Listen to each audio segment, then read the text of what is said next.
Boa noite a todos, eu sou o professor Johnny. Se você gosta do que nós colocamos aqui, se inscreva no canal.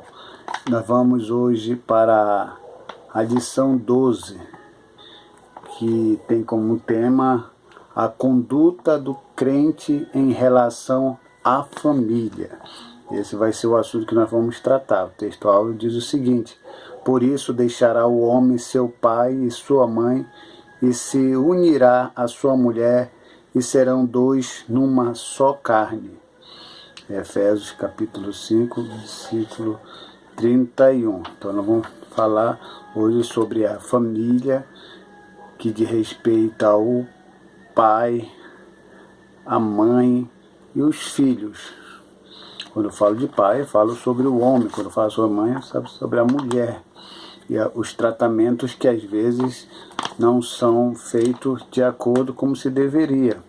Então a introdução diz o seguinte: um projeto divino que pressupõe o matrimônio monogâmico, heterossexual e indissolúvel.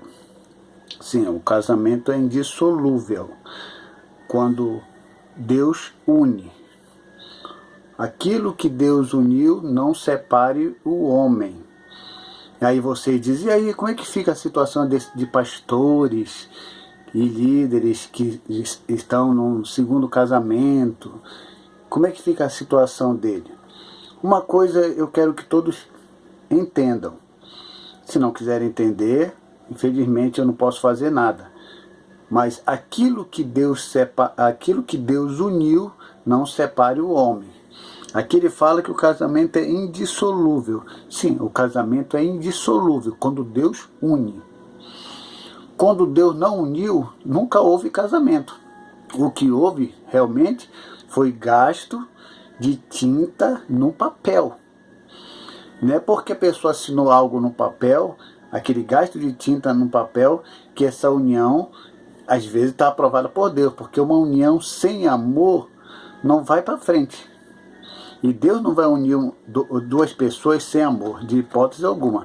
Bem que não existe amor à primeira vista, né? O amor não nasce no segundo, né? O amor ele vai se desenvolvendo no seu dia a dia. Mas o que nós não podemos é ficar condenando as pessoas que se divorciaram. Porque se houve a separação e se o casamento não mais ficou permanecido, nunca houve amor. Porque um casamento que tem amor, eles ficam velhinhos e só a morte separa. Mas infelizmente tem muito casamento aí que foi só tinta que eles gastaram no papel, mas que ali nunca houve amor e infelizmente vai acabar. E o casamento que Deus da parte dele, com certeza permanece. Tópico 1. A conduta do crente como marido. Subtópico 1, o papel do marido como líder da família. Aí, ok. Na Bíblia, a ordem de autoridade é observada desse seguinte modo: Deus é a cabeça de Cristo, e Cristo é a cabeça do homem, e o homem a cabeça da mulher.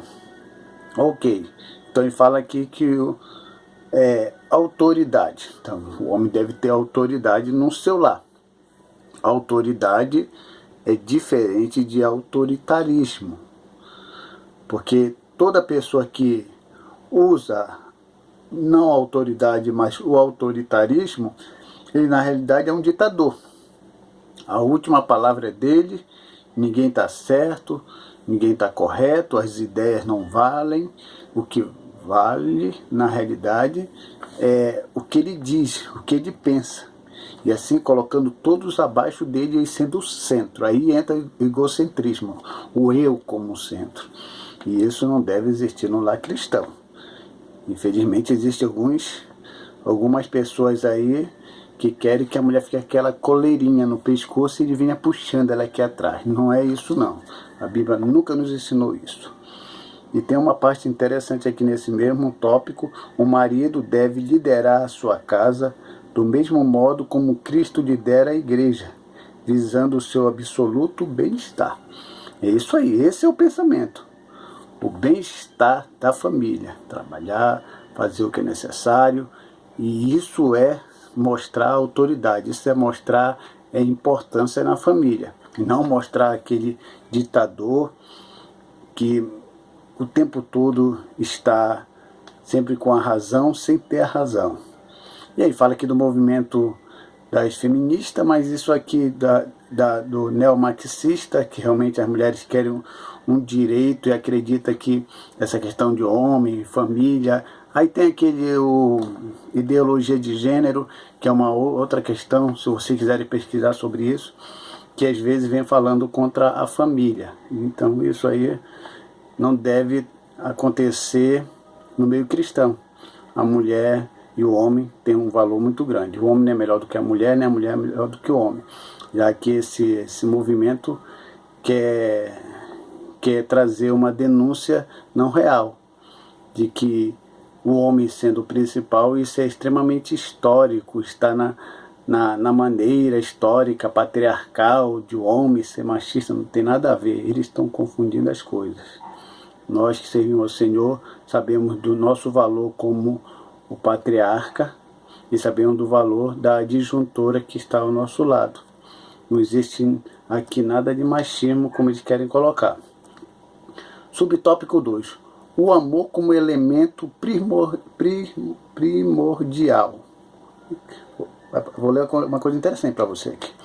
O marido, além de liderar, deve também amar sua esposa, assim como Cristo amou a igreja.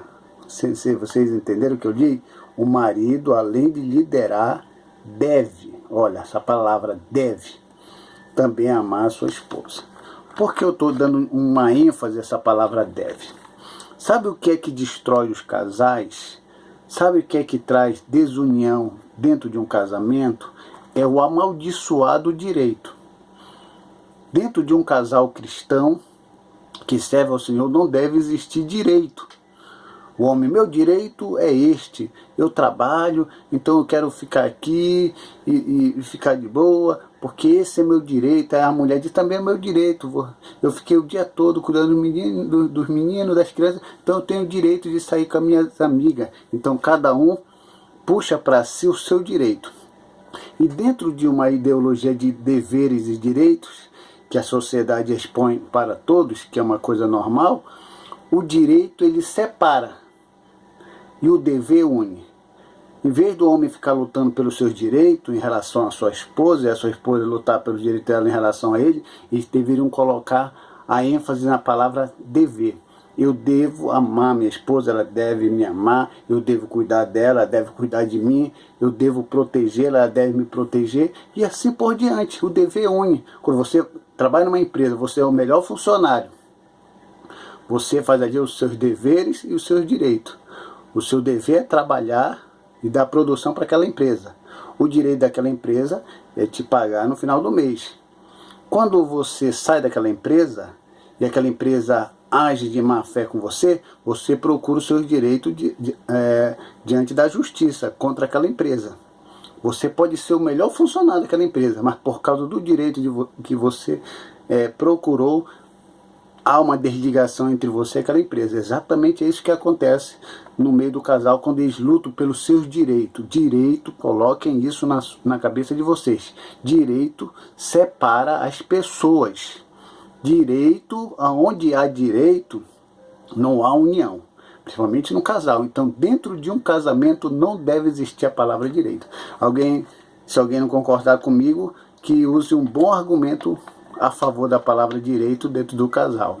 Alguém, não, mas tem que ter direito e dever. Não, só dever. O direito realmente não tem nenhuma serventia para o casal que quer ser feliz. E aí, cada um agora pensa e vê o que é que pode fazer e entender, porque essa lição 12 aqui está bem interessante.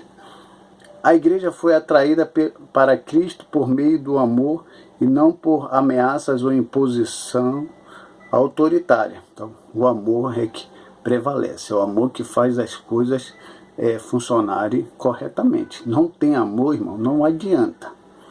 Deus é sábio, Ele não vai unir duas pessoas sem amor. Se não há amor, não há casamento. E é isso que deve acontecer, e é isso que acontece na realidade. Subtópico 3. O cuidado do marido à esposa. Amar sua mulher, amar-se a si mesmo. Ok. Para se amar a si mesmo, como ele diz aqui, tem que ser mentalmente saudável e cuidar do próprio corpo. O que significa que o marido deve dar atenção à sua mulher e do mesmo modo que atenta para consigo mesmo. Então, assim, da maneira como você se ama, você ama a sua família. Então, antes de você amar alguém, você tem que se amar a si próprio. Porque se você não ama nem a si mesmo, como é que você vai amar as outras pessoas? Então, uma pessoa mentalmente sadia, ele consegue fazer isso. Claro que tem umas pessoas que não estão nem aí para ele mesmo, nem para a família, nem para filho, nem para nada. Deixa os filhos sofrendo, não pensam no futuro dos filhos. Isso é uma outra questão. Eu estou falando aqui de pessoas dentro da casa do Senhor, que conhecem a palavra e que devem realmente fazer isso dentro do lar para que tudo vá bem. Tópico 2. A conduta do crente como... A conduta da crente como esposa, que é uma orientação para mulheres. O conceito de submissão cristã. Uns aos outros no temor de Deus. A gente ensina a sujeição de uns aos outros ao temor de Deus. Do servo ao seu senhor. Isso aqui já é mais no tempo do apóstolo Paulo, quando havia escravidão. Portanto, aqui não se trata de uma sujeição irracional ao domínio de alguém, mas voluntária e de graça. Aceitação do amor e cuidado do marido. Ok. Se a mulher deve sujeitar o seu marido, sujeitar não significa ser escrava. Sujeitar a mulher não significa ser tapete. Sujeitar a mulher não significa que ela não tem valor em si e com suas ideias. Não é isso. Sujeitar significa que a mulher, sendo o vaso mais fraco em relação ao homem, porque o homem tem mais força para pegar o pesado, e aí ela se torna sujeita a ele, porque ele tem que estar na linha de frente e pegar todo o chumbo que vem e carregar toda a carga. A mulher vai simplesmente auxiliá-lo, adjuntor ao lado, para dar a ele orientações, às vezes necessárias. Alguém que pensa que a mulher tem que sujeitar, virar uma escrava do lado. Não, não, não. Não é isso que a Bíblia ensina. Quem pensa assim está totalmente errado. A mulher está aí para auxiliar. Ela só vai sujeitar o homem, reconhecer a autoridade do homem, que ele é o ser que está na linha de frente e ele que vai ter que encarar as piores situações. E ela está ali para auxiliar, para ajudá-la. Por isso que Jesus tirou ela da costela, para ser amparada pelo homem, amada pelo homem. Não tirou da cabeça do homem para não dominar o homem. Nem tirou dos pés para ser pisada por ele. Então, a palavra do Senhor está corretamente escrita, do lado, para ser amada e protegida. E o homem vai ficar na linha de frente. Subtópico 2. A condição da mulher cristã. Na cultura judaica, a mulher ocupava a posição secundária e era parte da propriedade de um homem. Na sociedade grega, as mulheres eram tratadas como inferiores e as esposas eram escravizadas. No Evangelho de Cristo, as mulheres alcançaram posição e dignidade igual aos homens. Oh, graças a Deus, escreveram alguma coisa aqui extremamente importante para colocar na cabeça de algumas pessoas aí, de alguns pastores, de alguns líderes, que acham que a mulher não é igual. Eu já conversei com pessoas, com pastores, quando estava conversando com ele, a sua esposa colocou uma opinião, falou algo que era importante naquele momento, e ele simplesmente olhou com o olhar fechado, e a mulher já entendeu que ela deveria se calar e sair fora. E ela baixou a cabeça e foi embora. Eu achei aquilo muito estranho, e eu digo, ah, meu Deus, isso é uma coisa séria. Até parece que a esposa dele é a filha dele, que tem que olhar para a filha e vá para o quarto. Não é isso, irmão. A gente tem que entender que assim como você pensa que você tem um valor, quem está ao seu lado também tem que ter um valor.